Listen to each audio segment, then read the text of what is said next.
오늘 말씀은 저희 초등 1부 표 말씀이었던 표요 말씀인 베드로전서 말씀을 통해서 함께 은혜를 나누고자 합니다. 저희 교회가 올 한 해가 사랑을 실천하는 교회를 표를 가지고 나아갑니다. 그래서 저희 초등 1부도 어떻게 나아갈까, 어떤 말씀으로 나아갈까 주님께 기도로 나아갔더니 주님께서 제게 이 마음을 품게 하셨습니다. 그래서 우리 초등 1부는 예수님처럼 후회 없이 사랑해요라는 표를 가지고 나아가는데, 그래서 이 말씀을 가지고 아이들에게 이미 지난주에 이 말씀을 전했지만 좀 더 깊게 나누려고 합니다. 오늘 7절부터 10절 교회가 회복해야 할 여러 가지 중에서 저는 하필 왜 우리가 사랑을 먼저 회복해야 되는지 먼저 말씀을 드리려고 합니다. 그래서 먼저 우리가 사랑을 회복해야 될 이유, 그것에 대해서 먼저 설명하겠습니다. 오늘 7절에 보시면 말씀을 이렇게 시작하고 있습니다. 만물의 마지막에 대하여 이렇게 설명을 하고 있습니다. 베드로전서는 신약 성경의 디모데후서나 요한계시록과 같이 마지막 때 종말에 관한 구절 가운데 하나입니다. 요즘 여러분 세상을 보면은 참 세상이 흉흉하지 않습니까? 나라 안팎으로 사건 사고가 많고 전쟁이 끊이질 않고 그렇습니다. 그래서 사람들이 농담 반 진담 반으로 야, 지금 세상 돌아가는 거 보면 진짜 말세다 말세, 이렇게 많이 이야기를 합니다. 여러분들은 종말의 때가 언제라고 생각을 하십니까? 그 사인은 뭐라고 생각하십니까? 사람들은 전쟁이 일어나고 기근이 일어나고 홍수가 일어나고 그래서 나라와 나라가 그리고 소동하는 것, 이러한 것들을 두고 이제 일반적으로 말세에 일어난다 이렇게 말을 합니다. 사실 맞는 말입니다. 틀린 말은 아닙니다. 그런데 이러한 일들은 과거에만 있었던 일이 아니라 지금만 일어나는 것이 아니라 과거에도 일어났고 오히려 과거에 더 많은 일들이 일어났습니다. 그래서 소위 세대주의자라는 자들이 있는데, 이런 세대주의자들은 이런 전쟁과 기근, 홍수 이러한 징조들에 되게 많이 집중을 합니다. 그래서 역사적으로 보면은 1차 세계대전이나 2차 세계대전 또는 흑사병이 돌아갈 때에, 흑사병이 일어났을 때에 이 말세라고 하면서 그래서 우리는 직장을 다 그만두고 기도에 많이 올인해야 된다 이렇게 많이 얘기하곤 했습니다. 그러나 그런 것은 사실 좀 건강한 신앙생활은 아닙니다. 정말로 건강한 신앙생활, 종말론자는 어떠냐면 매일매일이 종말론으로 살아갑니다. 그래서 매일매일 예수 그리스도가 오실 것을 소망하면서, 그래서 매일매일 주님께서 내게 주신 하루에 감사하고 그 하루하루에 성실하게 신실하게 살아가는 것이 옳은 것입니다. 그래서 여러 가지 이런 징조들을 두고 우리가 마지막 때다, 그러니까 우리가 직장을 그만두고 교회만 살아야 된다, 이것은 옳은 것이 아닙니다. 그렇다면 우리는 우리가 왜 사랑에 대해서 좀 더 생각을 해야 될까요? 바로 우리는 왜 마지막 때를 볼 때 왜 사랑에 대해서 집중을 해야 될까요? 먼저 우리가 디모데후서로 좀 넘어가서 보겠습니다. 디모데후서 3장 1절부터 4절까지 있는데 우리 성경을 한번 펼쳐서 살펴보겠습니다. 신약성경 345페이지입니다. 신약성경 345페이지입니다.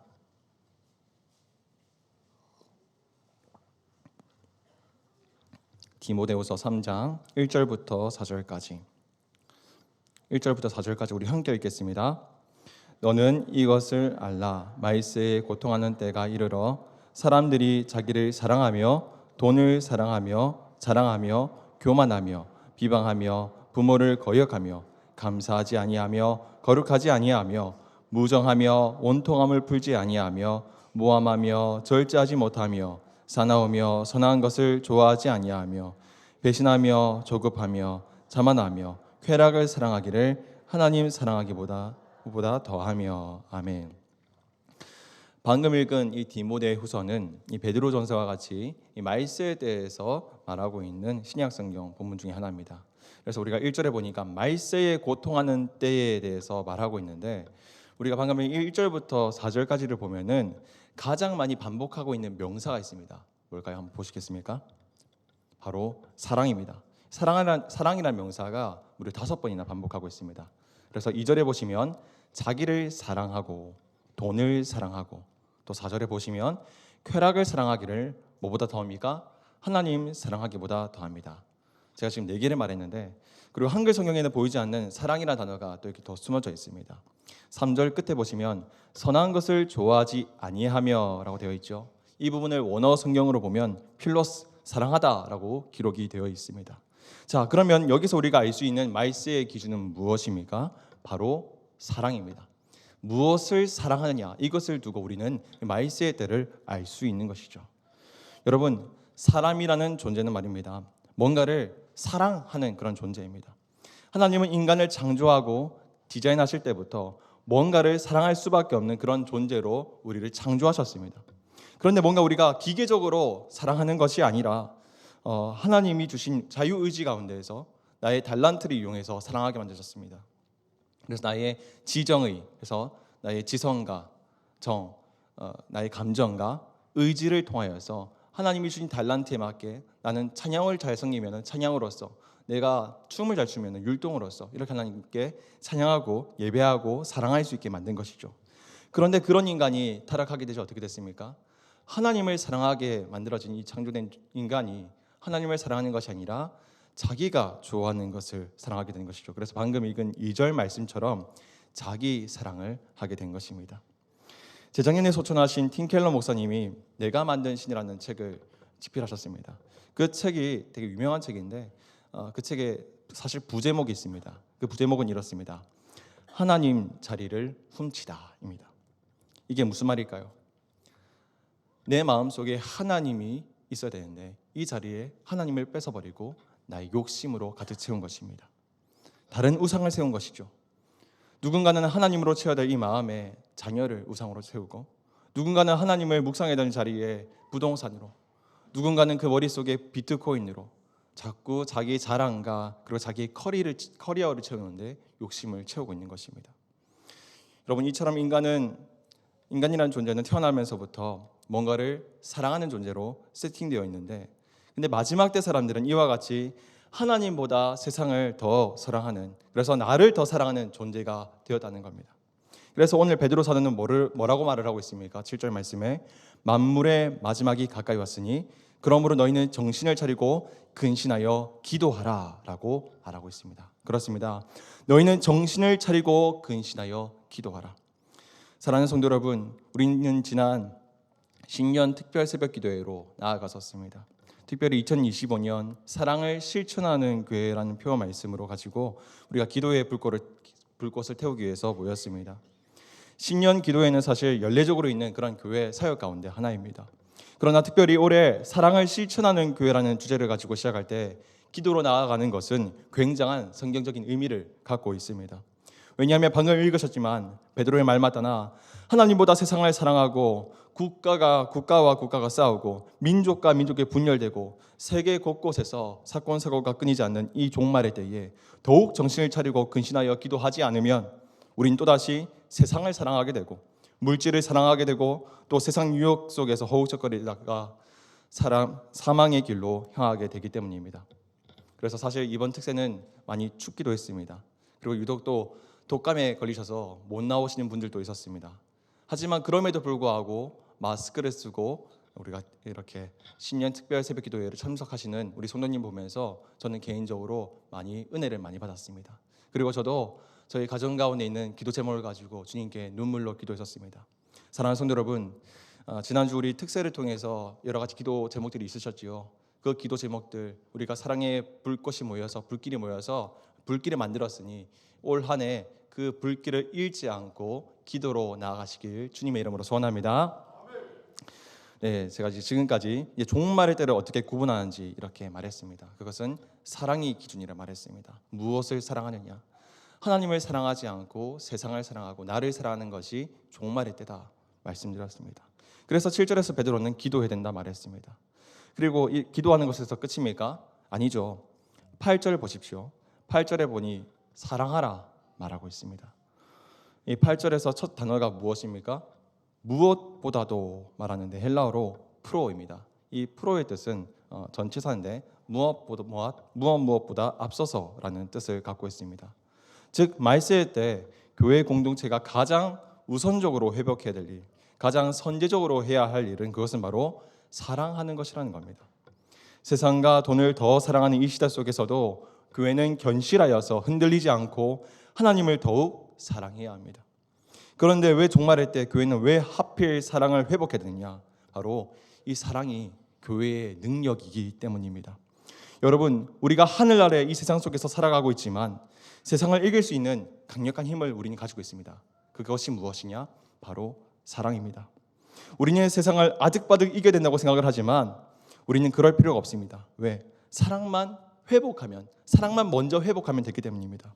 사랑의 복음이 바로 능력이기 때문입니다.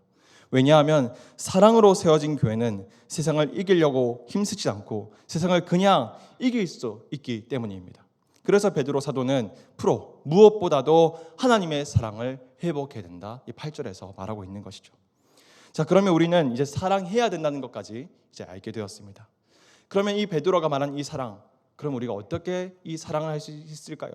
어떻게 사랑을 실천할 수 있을까요? 그 사랑의 방법은 무엇일까요? 저 오늘 이 7절부터 10절까지 말씀을 통해서 말세일 때 교회가 어떻게 사랑해야 하는지 그것을 함께 나누도록 하겠습니다. 첫 번째입니다. 서로 사랑하라. 따라하실까요? 서로 사랑하라. 한 번 더 따라하겠습니다. 서로 사랑하라. 그렇습니다. 교회는 사랑해야 됩니다. 그런데 어떤 사랑입니까? 서로 사랑입니다. 혼자 사랑하고 혼자 좋아하는 것이 아니라 서로 사랑하는 것입니다. 이 서로 사랑하라, 이 말을 들으면 뭔가 익숙하고 그런 뻔한 말 같지만 예수님께서 우리에게 가르쳐 주신 가장 기본적인 사랑의 가르침입니다. 믿음, 소망, 사랑, 이 세 가지는 항상 있을 것인데 그 중에 제일은 무엇입니까? 사랑입니다. 근데 이 사랑이 그냥 나 혼자, 나 홀로, 나만 사랑하는 것입니까? 아닙니다. 서로 사랑하라는 것이죠. 세상 사람들처럼 홀로 사랑하고 자기만 사랑하는 것이 아니라 형제와 이웃을 사랑하는 것, 이것이 바로 교회가 회복해야 될 사랑입니다. 우리 본문 8절을 다시 한 번 더 읽어보겠습니다. 8절 시작. 뜨겁게 서로 사랑할지니 사랑은 허다한 죄를 덮느니라. 아멘. 8절에 보시면 서로 사랑할지니라고 말합니다. 사실 이 8절에서만 그렇게 말하는 것이 아니라 이 9절과 10절에도 보면 서로라는 단어가 보이죠. 헬라어로는 에이스 아우투스, 서로 비차가네라고 하는데 이 단어가 계속 반복하고 있습니다. 여러분, 교회는 사랑의 공동체입니다. 그런데 교회가 서로의 아픔을 위로해 주지 않고 서로의 고통에 공감하지 않고 함께 울어주지 않는다면 그것은 교회가 아니라 세상 이익단체와 다를 바가 없는 것이죠. 마가복음을 보면 예수님께 제자들이 묻습니다. 예수님, 가장 큰 계명이 무엇입니까? 그러자 예수님께서 이렇게 대답하셨습니다. 마가복음 12장 30절에서 31절 말씀 띄워주십시오. 제가 읽어드리겠습니다. 내 마음을 다하고 목숨을 다하고 뜻을 다하고 힘을 다하여 주 너의 하나님을 사랑하라 하신 것이요, 둘째는 이것이니 내 이웃을 내 자신과 같이 사랑하라 하신 것이라. 이보다 더 큰 계명이 없느니라. 아멘. 여러분, 예수님은 우리에게 가장 큰 계명을 가르치셨습니다. 하나님을 사랑할 때 내 마음을 다하고 목숨을 다하고 뜻을 다하여 주 너희 하나님을 사랑해야 합니다. 그런데 하나님을 사랑하는 것에서 끝날 수 없습니다. 우리는 내 이웃을 내 몸과 같이, 내 자신과 같이 사랑하라고 말씀하셨습니다. 이 두 계명은 따로 놓을 수가 없습니다. 왜냐하면 선제적으로 우리가 하나님을 사랑하는 성도가 바로 이웃도 자연스럽게 사랑할 수 있기 때문입니다. 하나님을 사랑하지 않으면서 우리가 이웃을 사랑할 수 없는 것이죠. 우리가 형제를 위해 기도하는 것, 그리고 형제를 위해 울어주는 것, 또 형제의 기쁜 소식에 진심으로 기뻐하고 축복하는 것, 또 형제의 아픔에 우리가 말을 덧대기보다는 형제의 아픈 소식을 다른 사람에게 옮기지 않고 그저 조용히 기도해 주는 것, 이것이 바로 하나님 사랑, 이웃 사랑, 예수님께서 우리에게 가르쳐 주신 바로 서로 사랑인 것입니다. 요한복음에서도 예수님은 사랑을 말하시면서 세 계명을 가르치셨습니다. 우리 요한복음 13장 말씀을 함께 읽어보겠습니다. 시작. 새 계명을 너희에게 주노니 서로 사랑하라. 내가 너희를 사랑한 것 같이 너희도 서로 사랑하라. 너희가 서로 사랑하면 이로써 모든 사람이 너희가 내 제자가인 줄 알리라. 아멘. 예수님은 우리에게 새 계명을 주셨습니다. 그 계명이 무엇입니까? 서로 사랑하라입니다. 예수님께서 우리에게 사랑하라 하셨으니 우리도 서로 사랑하며 살아가야 되는 것이죠. 사랑하는 성도 여러분, 여러분들은 정말로 서로 사랑하고 있습니까? 혹시 나만 복받기 위해서 교회를 다니고 있지 않습니까? 아니면 우리 집안과 나의 가정의 복을 위해서만 기도하고 있지 않습니까? 혹시 내 목장아, 내 목원이 정말 간절한 기도 제목이 있다면 눈물로 기도해 주시기 바랍니다. 그리고 우리가 정말 도울 수만 있다면 적극적으로 또는 적절한 선에서 그들을 도울 수도 있어야 됩니다. 그러나 그 문제들이 함께 모여서 해결될 수 있는 문제면 얼마나 좋겠습니까? 사실 많은 문제들이 사람의 힘으로 해결될 수 없는 문제들이 더 많습니다. 전적으로 하나님의 은혜로 해결해야 될 문제들도 많이 있습니다. 그래서 우리는 기도해야 되는 것입니다. 도울 수 있는 것은 지혜롭게 우리가 적극적으로 도우되 또 기도로 함께 울어주어야 합니다. 여러분들은 내 목장의 식구들의 문제를 두고 눈물로 기도하고 계십니까? 여러분, 만약 이 교회 공동체가 내 개인적 유익을 위해서만 모였던 공동체라면 결코 예수님의 가르침처럼 서로 사랑할 수 없을 것입니다. 우리는 하나님의 율법 말씀 가운데 살아가고 있지만 동시에 모든 율법을 완성하신 예수님의 십자가 사랑의 은혜 가운데 세워진 그런 공동체입니다. 그래서 우리는 어떻게 살아가야 됩니까? 따라합시다. 서로 사랑하라. 한 번 더 따라합시다. 서로 사랑하라. 네, 그렇습니다. 우리는 서로 사랑해야 합니다. 그냥 사랑하는 것이 아니라 서로 사랑해야 합니다. 나만 사랑하는 것이 아니라 서로 사랑해야 합니다. 예수님께서 우리에게 가르쳐 주신 가장 기본적인 사랑, 내 이웃을 내 자신과 같이 사랑하신 명하신 대로 서로 사랑하시는 저와 여러분 되시길 주님의 이름으로 소원합니다. 두 번째입니다. 말세의 때 교회가 회복해야 될 사랑. 그 두 번째는 따라합시다. 원망 없이 사랑하라. 한 번 더 따라할까요? 원망 없이 사랑하라. 네, 교회는 원망 없이 사랑해야 됩니다. 교회는 서로 사랑할 뿐만 아니라 원망 없이 사랑할 수 있어야 됩니다. 불평 없이 사랑해야 됩니다. 속에 있는 나쁜 말 다 하면서 돕는 것, 그것은 진짜 사랑 아닙니다. 오늘 성경이 말하는 사랑은 바로 원망 없이 묵묵하게 사랑하는 것, 그것이 오늘 성경이 말하는 사랑입니다. 우리 본문 9절 말씀을 함께 읽어보겠습니다. 9절입니다. 서로 대접하기를 원망 없이 하고. 아멘. 오늘 9절 말씀에 보면 서로 대접하라라는 말씀이 보이죠. 이 대접 우리가 생각하시면 보통 무엇을 생각합니까? 일반적인 식사 초대 이렇게 정도로 생각하는데 사실 이것을 원어 성경으로 보면은 좀 더 깊은 의미가 있습니다. 이 안에 사랑이라는 단어가 들어 있습니다. 대접하다라고 사용된 헬라어는 필로세노이인데 이 단어는 필로스 사랑과 크세노스 나그네라는 단어가 합쳐진 그런 말입니다. 그래서 즉 대접한다는 것은 단순히 음식을 드리는 정도가 아니라 사랑을 담아 드린다는 그런 의미를 담고 있습니다. 그래서 이것을 좀 더 정확하게 번역하면 무슨 의미를 가지고 있을까요? 이것을 사전적으로 봤을 때 환대하다라는 뜻도 있는데 우리 세 번째 실천사항에 뭐라고 써져 있습니까? 네, 끝에 애찬일이 되어 있죠. 애찬일이라는 의미가 더 정확할 수 있습니다. 여러분, 사실 구약 성경을 잘 읽어보면 나그네를 대접하고 환대하고 애찬하는 것, 그 사실 수없이 많이 가르치고 있습니다. 그래서 이것은 하나님께서 우리에게 주신 율법입니다. 그래서 창세기 18장에 보면 아브라함도 이 사람 셋이 지나가자 손님을 극진히 대접했던 모습을 우리는 볼 수 있죠. 우리 다 읽지 못하지만 창세기 18장 2절과 7절 말씀을 우리가 읽어보겠습니다. 띄워주십시오. 눈을 들어 본즉 사람 셋이 맞은편에 서 있는지라 그가 그들을 보자 곧 장만문에서 달려나가 영접하며 몸을 땅에 굽혀 아브라함이 또 가축대 있는 곳으로 달려가서 기름지고 좋은 송아지를 잡아 하인에게 주니 그가 급히 요리한지라. 아멘. 아브라함이 어떻게 하고 있습니까? 달려나가는 것을 볼 수 있죠. 달려나가서 몸을 땅에 엎드려 영접합니다. 또 달려나가서 송아지를 잡아서 극진하게 대접하는 것을 볼 수 있습니다. 사실 이렇게 애찬하는 것은 구약 성경에만 기록되어 있는 것이 아닙니다. 신약 성경에도 수없이 많이 반복되고 있습니다. 우리 디도서 1장 8절 제가 읽어드리겠습니다. 오직 나그네를 대접하며 기록을 하고 있고 로마서 12장 13절에도 기록하고 있습니다. 성도들의 쓸 것을 공급하며 손 대접하기를 힘쓰라. 여러분, 이처럼 대접, 애찬하는 것은 구약 시대뿐만 아니라 신약 성경에서도 우리에게 가르치는 아주 중요한 덕목 가운데 하나입니다. 그리고 사실 이러한 애찬은 교회의 직분자, 교회의 중직자를 뽑을 때도 굉장히 중요하게 따지는 덕목 가운데 하나입니다. 우리 디모데전서 3장 2절 말씀을 한 목소리로 읽어보겠습니다. 그러므로 감독은 책망할 것이 없으며 한 아내의 남편이 되며 절제하며 신중하며 단정하며 나그네를 대접하며 가르치기를 잘하며. 아멘. 방금 읽은 본문은 감독의 자격에 대해 기록을 하고 있는데 그 가운데 뭐가 있습니까? 나그네를 대접하는 것이 포함이 되어 있습니다. 내가 대접받기만 하는 것이 아니라 내가 대접하고 내가 애찬하고 내가 초대할 수 있는 자라야 감독의 조건으로 들어갈 수 있는 것입니다. 그런데 우리가 항상 극진하게 대접할 필요는 없습니다.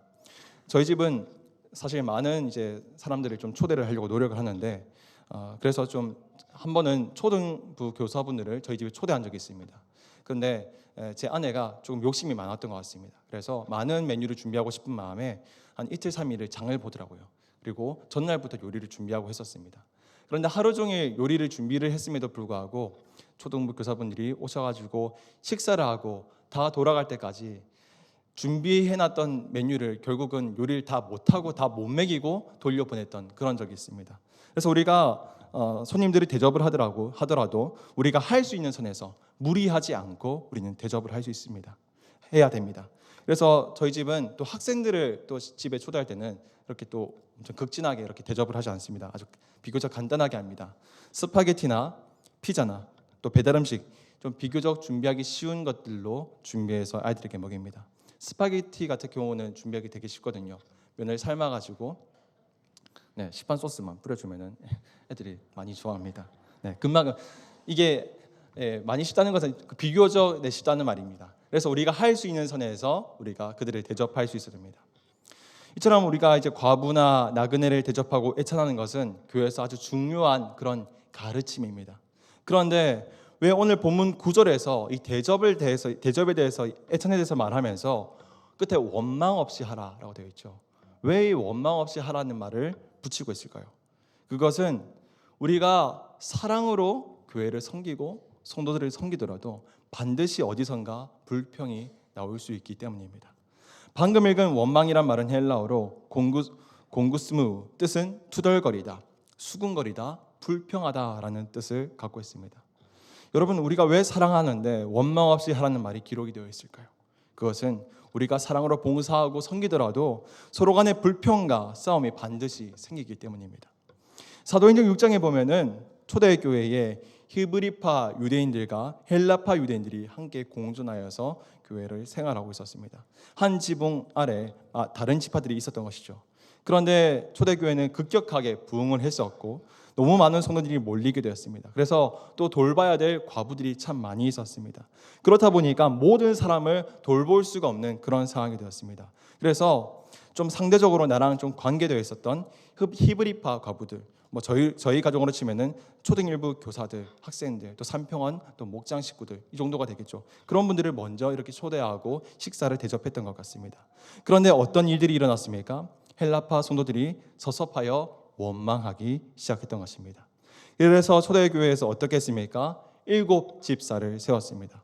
그래서 지금까지 사도들이 여기저기 대접하느라고 말씀 준비에 온 힘을 쏟지 못했었는데 대신 7 집사들이 그 구제와 대접을 맡아 섬기도록 했던 것입니다. 여러분, 교회는 예수님의 사랑을 실천하는 공동체입니다. 그런데 예수님도 무시받고 공격당했는데 예수님도 아닌 우리 안에서 충돌이 일어나는 것은 사실 당연할 수밖에 없는 것이죠. 저는 집에 가면 항상 아내에게 거의 매일매일 혼나는 것이 있습니다. 안 쓰는 방 불 꺼라. 화장실 나오면 바로 불 꺼라. 항상 매일매일 혼나는데 이게 잘 안 고쳐집니다. 여러분, 부부도 서로 사랑하여서 한 지붕 아래에서 살고 있지만 이렇게 매일매일 부딪힙니다.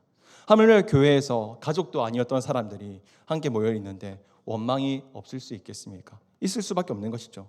왜 이쪽하고만 친하냐? 왜 저쪽하고만 만나냐? 원망이 일어날 수밖에 없는 것입니다. 몸은 하나이기에 모두를 섬길 수 없는 것이지요. 그러나 오늘 베드로는 우리에게 어떻게 사랑하라 말하고 있습니까? 따라합시다. 원망 없이 사랑하라. 다시 한번 더 따라하겠습니다. 원망 없이 사랑하라. 그렇습니다. 저는 지난주 초등 1부에서 같은 본문으로 또 같은 재주로 3가지로 아이들에게 말씀을 나눴습니다. 그래서 첫 번째하고 세 번째 대진회 같은데 두 번째 대진회는 조금 애들에게 좀 아이들이 더 잘 이해할 수 있는 말로 바꿔서 했습니다. 원망 없이 사랑하라가 아니라 저는 이렇게 가르쳤어요. 미워도 사랑하라. 얘들아, 학교에서 친구들과 한번 싸워봤지? 친구랑 싸우면 어때? 그랬더니 애들이 밉다고 말해요. 그래, 밉지. 하지만 우리 예수님 또 미움 받으시고 매 맞으시고 욕 먹으셨어. 하지만 우리를 사랑하셨단 말이야. 그렇기 때문에 우리도 예수님처럼 그리고 원망 없이 묵묵하게 사랑할 수 있어야 돼 라고 아이들에게 가르쳤습니다. 사랑하는 성도 여러분, 교회를 섬기면서 혹시 내가 원망을 듣진 않았습니까? 아니면 내가 또 원망하지는 않았습니까?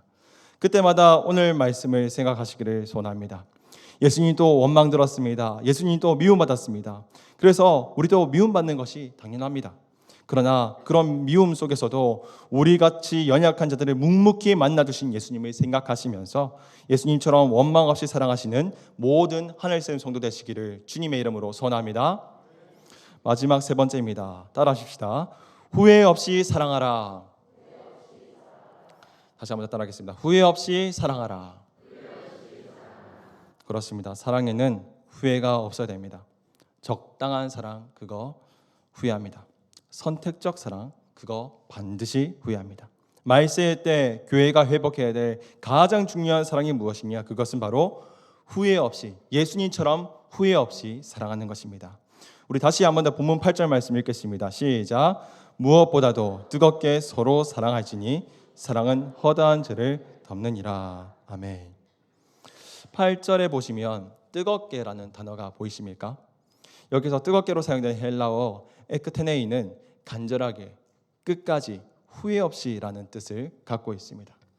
사랑하는 성도 여러분, 종말할 때 교회는 어떻게 사랑해야 되겠습니까? 바로 후회 없이 사랑해야 합니다. 서로 사랑하는 것도 맞고 원망 없이 사랑하는 것도 맞습니다. 그런데 우리가 마지막 때 무엇보다 기억해야 되는 것은 끝까지 후회 없이 사랑하는 것이 가장 중요합니다. 제가 요즘 집에서 매일 듣는 찬양이 한 곡이 있습니다. 이찬혁이라는 가수가 만든 찬양인데 장래희망이라는 그런 찬양입니다. 혹시 못 들어보신 분들은 집에서 꼭 한번 들어보시길 바랍니다. 정말 좋은 찬양입니다.